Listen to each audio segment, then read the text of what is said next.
Hey guys, welcome back to my channel, and if you are new here, welcome. In today's video, I'm going to be showing you guys how to properly do a border run, also known as a visa run. So what this means is you're basically exiting the country so that you can re-enter at a later date to renew your stay. Okay, so the first thing you want to do is find you some flights. I found some flights from Hat Yai, Thailand.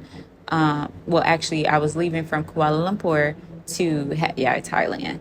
Okay, and so I went ahead and went forward with purchasing these flights. As you can see, for a family of 5, although I should say 4 because the infant is free at the time, he is less than 2 years old, so he's still free. Is it the total came up to 193. I usually purchase one-way tickets just in case I want to stay a little longer than planned. So I'll get a one-way there and a one-way back. These were actually the tickets that I was purchasing on the way back. But you get it. I booked those flights the night before, but you can go ahead and be a little bit more responsible than me and book them in advance. But after you book your flights, you go ahead, you make it to the airport, you go through immigration, and that's where they'll exit stamp you. So they'll give you an exit stamp. Once you arrive to your destination, they will give you an entry stamp. Okay, so this is what it looks like. We were leaving from Malaysia, they exit stamped us, and then we arrived in Hat Yai, Thailand, and they gave us an entry stamp. Okay, and we have actually until January to stay in Thailand, but I only wanted to stay for like 3 days just so that I could return back to Malaysia. During your border run, I highly recommend going to visiting countries that you haven't been to before, or even cities inside of countries that you haven't seen yet. So we decided to go to Hat Yai, Thailand. Because we are in a new city, I wanted to see what it was like if I was on a budget and if I had a few more dollars to play with. So we booked a family suite at this small hotel. It was a local hotel, and it was actually pretty okay. It was a family suite. It was pretty spacious. It had a private bathroom, a mini fridge, a microwave, a few dishes, and a balcony. The TV was also larger than I expected. This family suite was $40 per night. The second place that we stayed at was a 2-bedroom apartment. It had also additional bedding. It also was equipped kitchen with a living room and a private bathroom. This stay was only an additional $15. Okay, so it really just depends what your budget is, but personally, I rather pay the extra $15 for convenience and space. During our stay, I wanted to show you guys some sightseeing and some things to do while in Hat Yai, Thailand, but it rained the entire time, and honestly, trying to navigate with a toddler in the rain was not my thing, so we just ate. In Thailand, there is a 7-Eleven on every corner. So we spent one of the days eating at 7-Eleven just to show you guys that you can actually get decent meals from 7-Eleven. And then the other 2 days we ate out. After staying for about 2 to 3 days, or however long you decide to stay, you can go ahead and return back to the country that you were living in. Once you exit the country that you were in, they're going to give you an exit stamp. And then when you return to the country that you were staying in, they're going to give you a new entry stamp.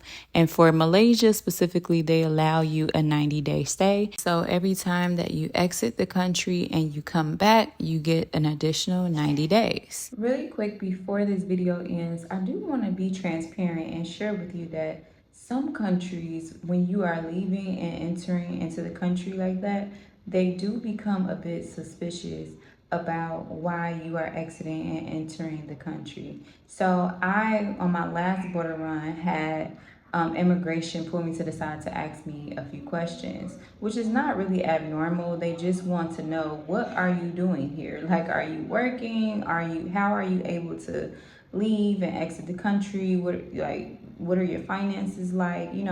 Little questions like that. Now, me being a person that I am, I asked them, well, what is the law? What is the law around how long a person can come and stay and exit and visit? And they actually said, to my surprise, you can come and go as many times as you want as long as you exit the country.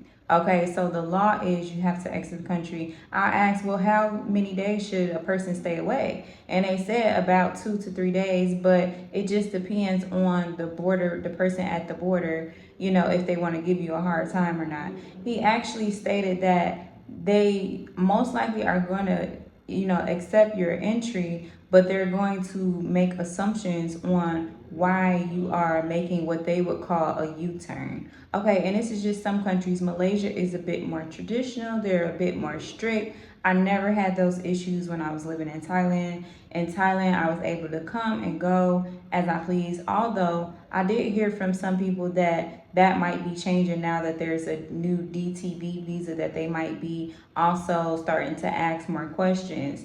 Now, at the end of the day, you might want to get a visa if you have issues with authority, or, if this might be a bit much, because to be transparent about the cost of this, every time I do a border run for me and my family, it ends up totaling out to anywhere between 600 to maybe $800 for my family, depending on what country that I go to. And this is an extra expense every 90 days. Okay, so you might want to get a visa if that is your circumstance. For me personally, getting a visa is just a little bit more difficult for me because I have many dependents, okay? And so for me, it's just more convenient to just exit the country and come back. I like to also visit other countries while I'm away and just see what they are about. And like I said, explore my horizons. So that is what works for me.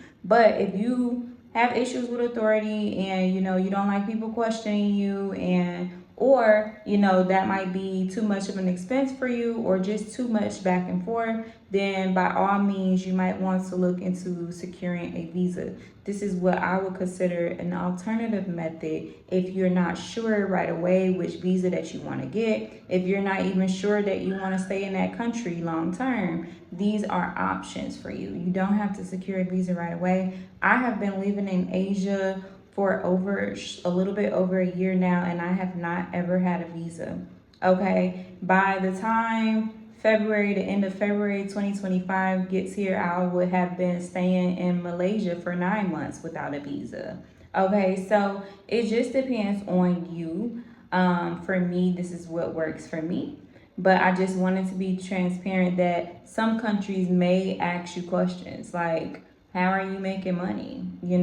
How are you a single mom with all of these kids, traveling the world like this? Like, they have questions. And it's okay with me. I know, especially for countries like Malaysia where, they're more traditional with the husband and the wife thing, and, the family, structure. So it's okay with me that they ask me questions. I don't really get too offended. However,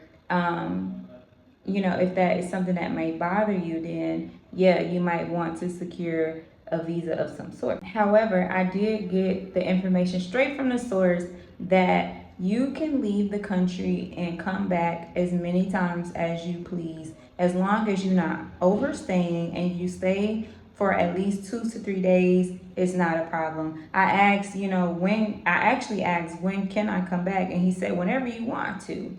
And I was like, well, what do you recommend? He recommended that it be 2 to 3 days. And if you don't want anyone questioning you, then you should stay away he recommended 30 days. Okay, and so he said that it's literally just they become suspicious and they make assumptions. Okay, so I hope that this video was helpful for you. Let me know in the comments, what do you want to hear from me next? Let me know in the comments if this was helpful for you. Make sure that you like, you comment, and you subscribe, and I'll see you in the next video.